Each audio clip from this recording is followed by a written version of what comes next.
Olá, tudo bem?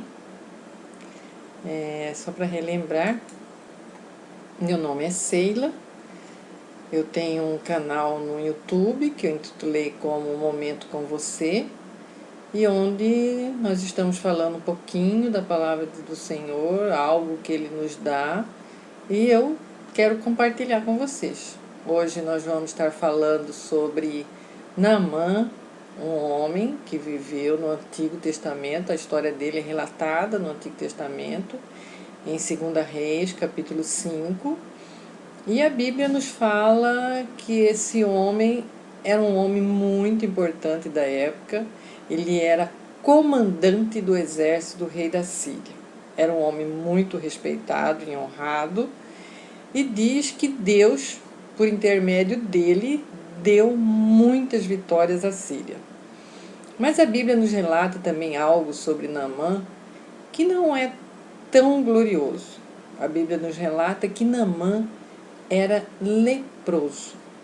E o versículo diz da seguinte forma: Naamã, comandante do exército do rei da Síria, era muito respeitado e honrado pelo seu senhor, pois por meio dele Deus dera vitória à Síria. Ele era herói de guerra, porém leproso. E a Bíblia segue contando que em uma dessas guerras que saíram vitoriosos, a tropa da Síria, comandada por Naamã, levou uma menina cativa, levou uma menina presa. E essa menina ficou a serviço da esposa de Naamã. E um dia, quando essa menina estava trabalhando, percebeu que Naamã era leproso. Então ela procurou a sua patroa e disse a ela: Senhora, em Israel, na cidade de Samaria, tem um profeta que pode curar seu esposo da lepra. A senhora ouviu muito atenta aquilo e falou para o seu esposo. E Naamã, em seguida, procurou seu rei, o chefe dele, e disse ao rei sobre o que a menina tinha dito.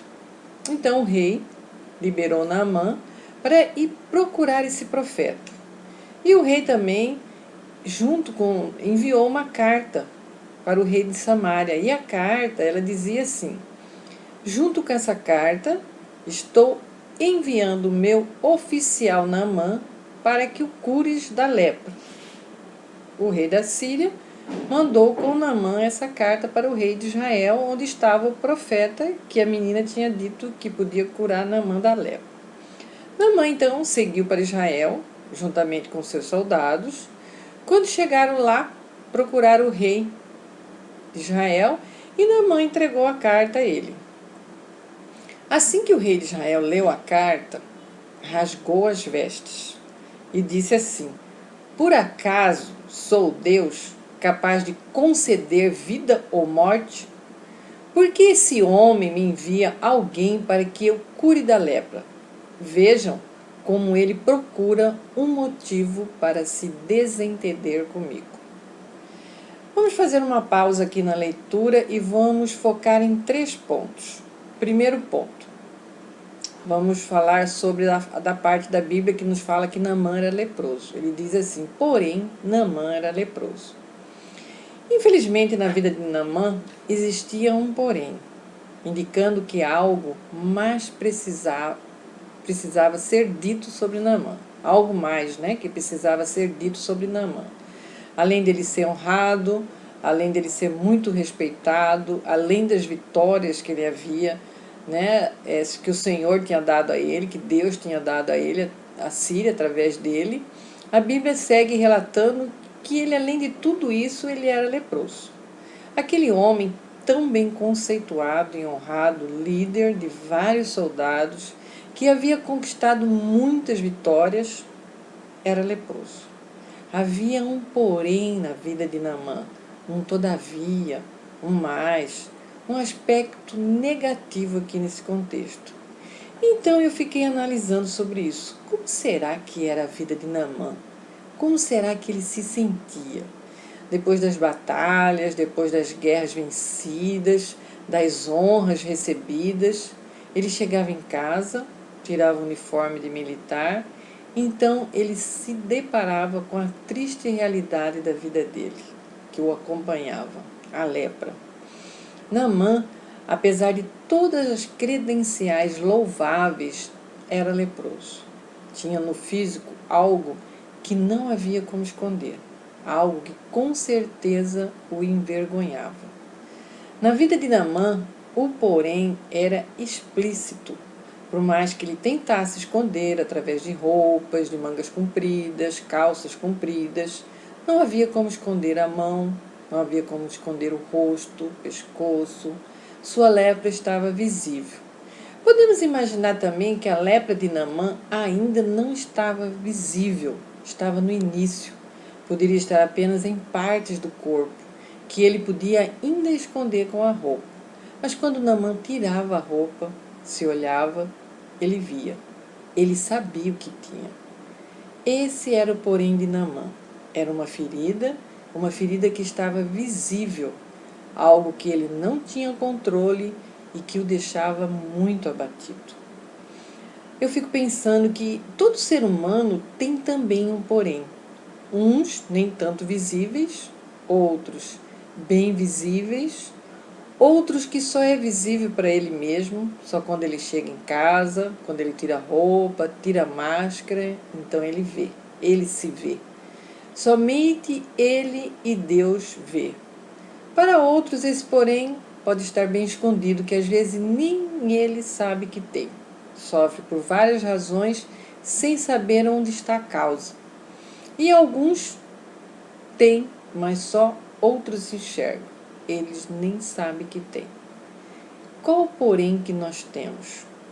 Qual porém que você e eu temos? Às vezes podemos ter feridas internas, mágoas, remorsos, culpas, medo, pecado. Esses são mais difíceis de ser detectados. Então, o que fazer diante de todas essas possibilidades? Diante dessa possibilidade de termos algum tipo de porém?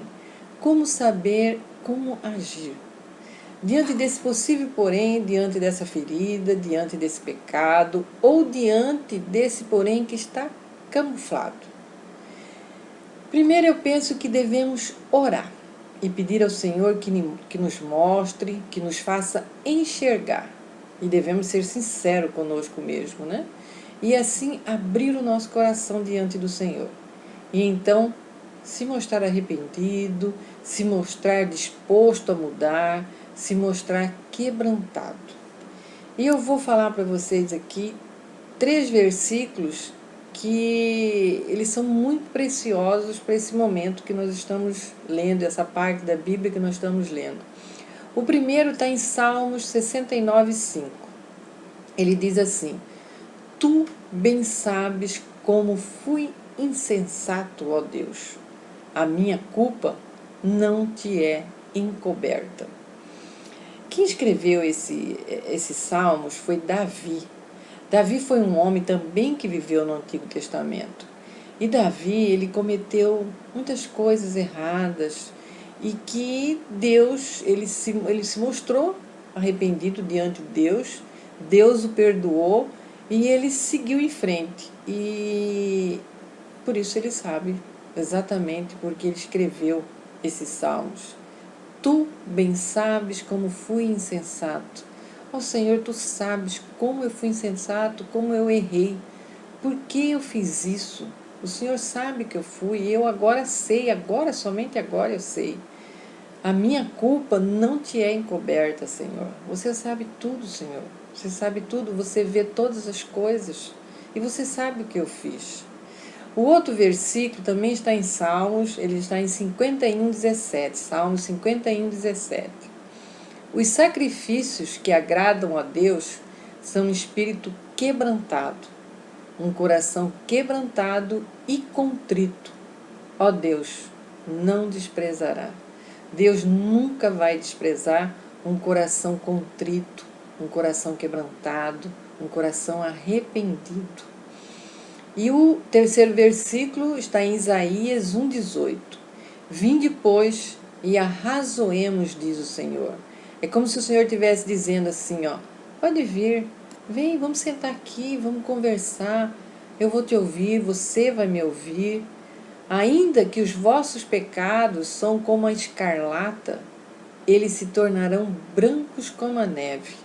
Ainda que são vermelhos como o carmesim, tornar-se-ão como a lã. Esse é o nosso Deus. Esse é o nosso Deus que olha para nós, além dos nossos pecados. Ele olha não para o nosso passado, Ele olha para o nosso futuro. E é lá que Ele quer nos ver, num futuro junto com Ele. Por isso que Ele fala, seus pecados tornar-se-ão como a lã. Venha, vamos conversar, senta aqui, vamos conversar. Você fala, eu te ouço.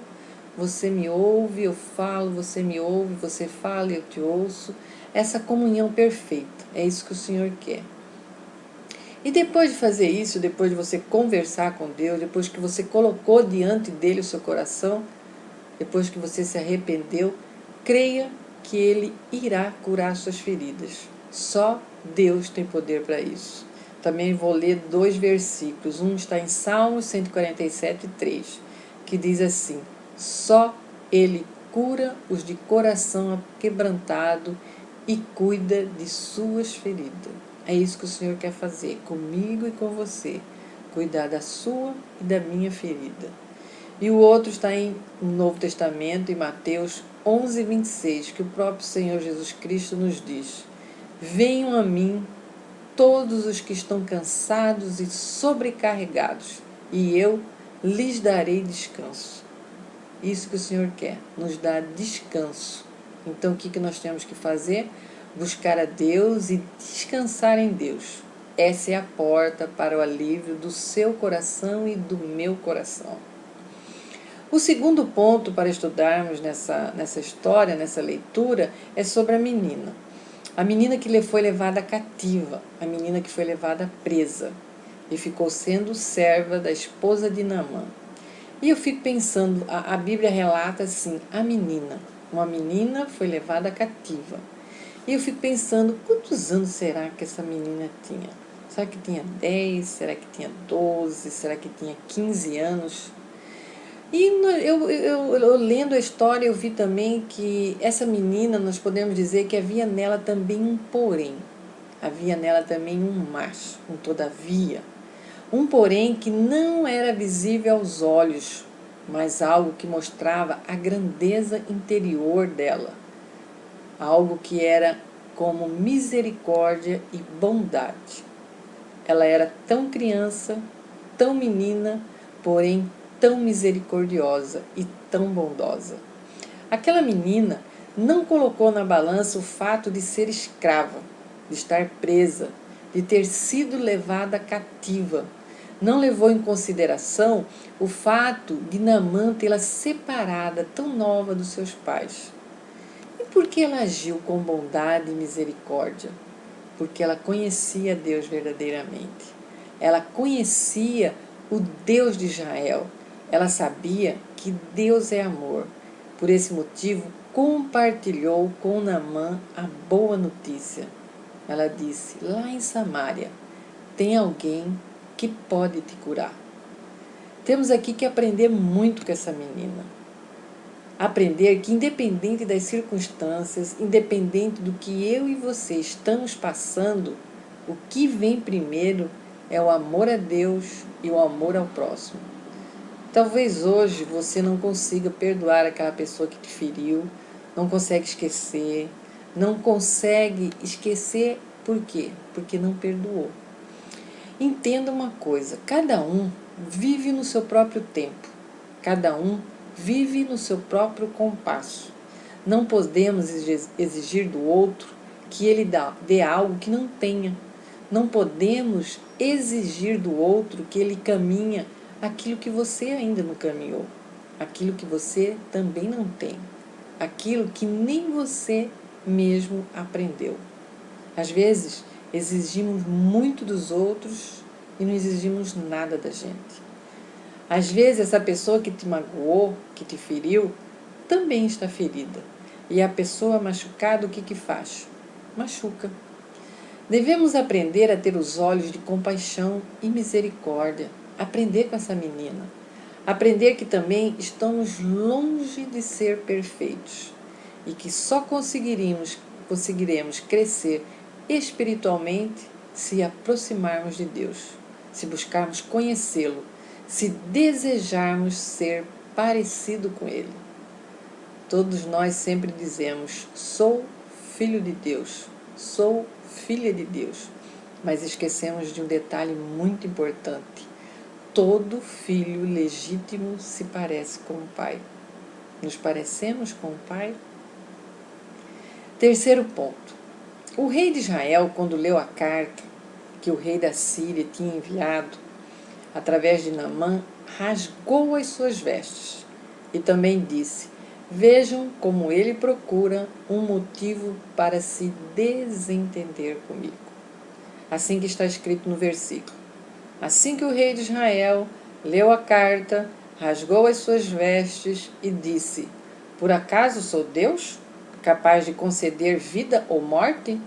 Por que esse homem me envia alguém para que eu o cure da lepra? Vejam como ele procura um motivo para se desentender comigo. Na Bíblia, a prática de rasgar as roupas mostrava emoções fortes, geralmente angústia, tristeza ou remorso. Pelo contexto, o rei de Israel rasgou as suas vestes, levado por um sentimento de angústia, um sentimento de aflição. No meu ponto de vista, o rei não soube interpretar a situação, motivo pelo qual ficou tão angustiado, o que resultou em uma interpretação totalmente equivocada sobre o assunto. Ele diz: vejam como ele procura um motivo para se desentender comigo. Com certeza não foi essa a intenção do rei da Síria. Ele enviou a carta, pois ele, rei de Israel, era a autoridade principal naquela cidade. A carta foi uma forma de respeito a essa autoridade. O rei da Síria seguia um protocolo. O que o rei de Israel devia fazer é encaminhar Naamã, o profeta, apenas isso. Mas ao invés disso, agiu como pretexto para expor o rei da Síria, apontá-lo de alguma forma. Ou então o rei de Israel estava passando por momentos de angústias, preocupação com algo no seu reinado, na família, e por isso agiu de forma assim tão desesperadora. Mas enfim, vamos atentar para esse contexto. Vejam como ele procura um motivo para se desentender comigo. Será que em algumas situações não estamos agindo assim? Ficando angustiados, tristes sem motivo aparente, às vezes até para atrair atenção para nós, uma espécie de chantagem emocional?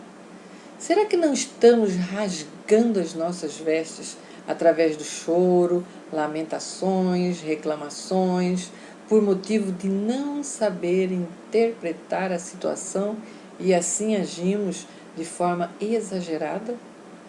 Talvez diante de alguma situação que não sabemos resolver e para não admitirmos nossa incapacidade ou mesmo nossa culpa, estamos agindo de forma a expor o outro ou mesmo culpá-lo. Será que não estamos fazendo isso? Precisamos analisar que se estamos agindo dessa forma. Temos que ter muito cuidado. O ato de rasgar a própria roupa na época só tinha valor para Deus se o sentimento realmente da pessoa fosse sincero. É por isso que em Joel 2,13 Deus disse que seu povo devia rasgar os corações, não as vestes, e retornar a Ele. Esse é o ponto: rasgar o coração, entregar toda e qualquer situação ao Senhor, levar nossas angústias, nossas incapacidades, nosso medo, levar tudo a Ele. Precisamos retornar a Deus. E o que Deus deseja de mim e de você é isso, que é que retornemos a Ele. Louvado seja o nosso Deus maravilhoso, misericordioso e que sempre nos espera. E vamos terminar aqui nosso momento, nossa palavra, e vamos aguardar no Senhor até Ele nos dar um outro momento. Tchau, até a próxima.